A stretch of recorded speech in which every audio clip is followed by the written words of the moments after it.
Hi అందరికీ నమస్తే. నేను Aruna. Welcome to our channel Aruna's kitchen.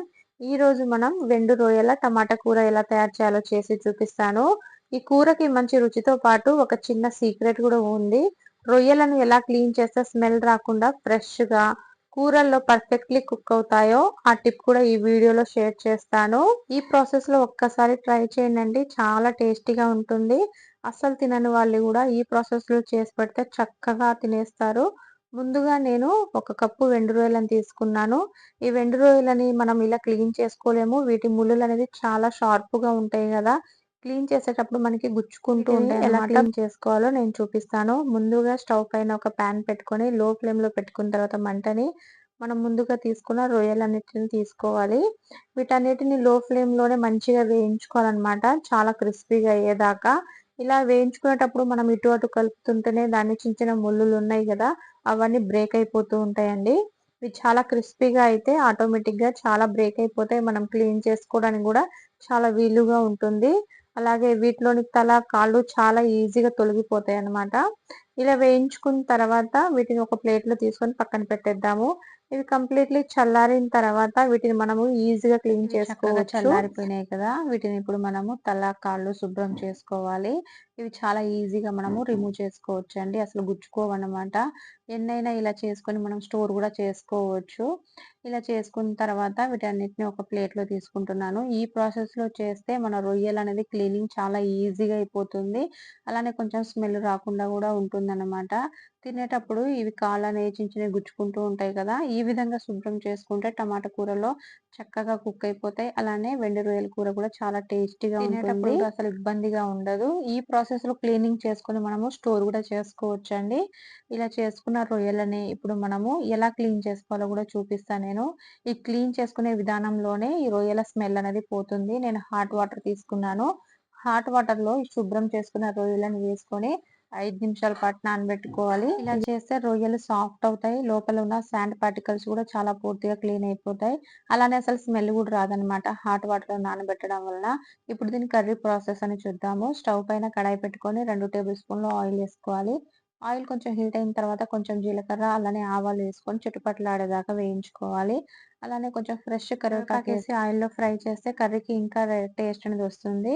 కరివేపాకు వేగిన తర్వాత 2 మీడియం సైజ్ ఆనియన్స్ చిన్నగా చాప్ చేసుకొని వేసుకున్నాను. అలానే 2 పచ్చిమిర్చిలు వేసుకొని లో ఫ్లేమ్ లో పెట్టుకొని ఆనియన్స్ పచ్చిమిర్చి అన్నిటిని బాగా సాఫ్ట్ గా అయ్యేదాకా కుక్ చేసుకోవాలి. మధ్య మధ్యలో కలుపుతూ మూత పెట్టేసి లో ఫ్లేమ్ లో కుక్ చేసుకోవడం వల్ల ఆనియన్స్ అనేది మాడిపోకుండా చాలా సాఫ్ట్ గా కుక్ అయిపోతాయి. ఈ ఆనియన్స్ పచ్చిమిర్చి కొంచెం మగ్గిన తర్వాత ఇందులో పావు టీ స్పూన్ పసుపు అలానే half tablespoon fresh ginger garlic paste వేసుకుంటున్నాను.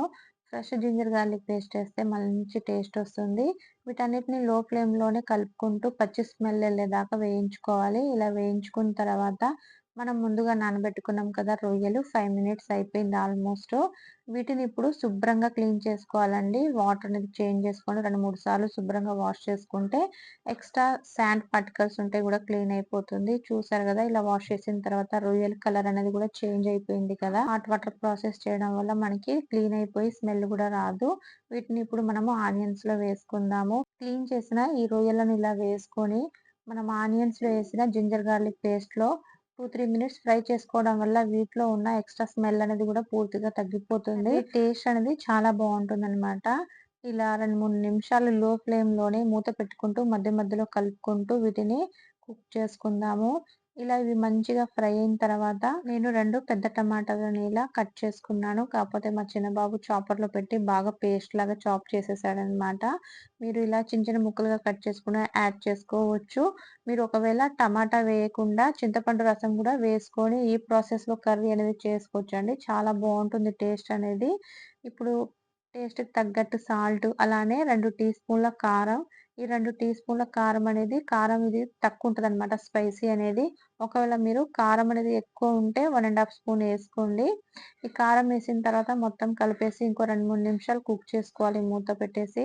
మధ్య మధ్యలో కలుపుతూ ఉండాలన్నమాట. కొంచెం ఇది లో ఫ్లేమ్ లో కుక్ చేసుకుంటేనే మనకి ఆయిల్ అనేది తక్కువ పడుతుంది, ప్లస్ కర్రీ అనేది మాడిపోకుండా మంచి టేస్ట్ అనేది వస్తుంది. నిమిషాలు కుక్ చేసుకున్న తర్వాత టమాటాలన్నీ కూడా చాలా సాఫ్ట్ గా కుక్ అయిపోయినాయి కదా, దీంట్లో నేను హాఫ్ కప్ వాటర్ అనేది యాడ్ చేసుకొని మొత్తం ఒకసారి కలుపుకుంటున్నా. ఫ్లేమ్‌ని కొంచెం మీడియం లోలో అడ్జస్ట్ చేసుకుంటూ ఈ వాటర్ అంతా అబ్జర్వ్ అయిపోయేదాకా కుక్ చేసుకోవాలి మనం మూత పెట్టుకొని. ఇంకో 2, 3 నిమిషాలు కుక్ చేస్తే సరిపోతుంది. చూసారు కదా! వాటర్ అనేది కూడా కొంచెం తగ్గిపోయింది. గ్రేవీ అనేది కూడా దగ్గరకొచ్చేసింది. నీళ్లు తగ్గి కర్రీ థిక్‌గా అయ్యాక హాఫ్ టీ స్పూన్ ధనియాల పొడి, అలానే పావు టీ స్పూన్ గరం మసాలా వేస్తే సరిపోతుంది. ఇవి హోమ్‌మేడ్ గరం మసాలా, ధనియాల పొడి అండి. అందుకని కొంచెమే వేస్తున్నాను గరం మసాలా అనేది. ఈ మసాలాలు వేసిన తర్వాత మొత్తం ఒకసారి కలిపేసి ఇంకో 2 నిమిషాల పాటు లో ఫ్లేమ్‌లో మూత పెట్టేసి కుక్ చేసుకోవాలి. ఇలా కుక్ చేయడం వల్ల ఈ మసాలాలకి కర్రీ అనేది బాగా పట్టి మంచి టేస్ట్ వస్తుంది. ఈ కర్రీ అంతా దగ్గరయ్యాక ఫైనల్లీ చాప్ చేసుకున్న కొత్తిమీర వేసుకుంటున్నాను. ఇలా మొత్తం ఒకసారి కలిపేసి మూత పెట్టేసి ఒక నిమిషం పాటు లో ఫ్లేమ్‌లో ఉంచిన తర్వాత స్టవ్ బంద్ చేసేయాలి. ఇంతేనండి, మన రుచికరమైన ఎండు రొయ్యల టమాటా కూర అనేది రెడీ అయిపోయింది. ఇది రోటీ, రైస్ ఎందులోకైనా చాలా బావుంటుంది. ఎండు రొయ్యల టమాటా కూర ఎంత సింపుల్‌గా చేసుకున్నామో చూసారు గదా! మీకు ఈ రెసిపీ నచ్చితే లైక్ చేయండి, షేర్ చేయండి. అలానే కామెంట్ చేయడం మాత్రం మర్చిపోకండి. ఇంకా ఇలాంటి టేస్టీ రెసిపీస్ కోసం మా ఛానల్‌ని సబ్స్క్రైబ్ చేసుకోండి ప్లీజ్.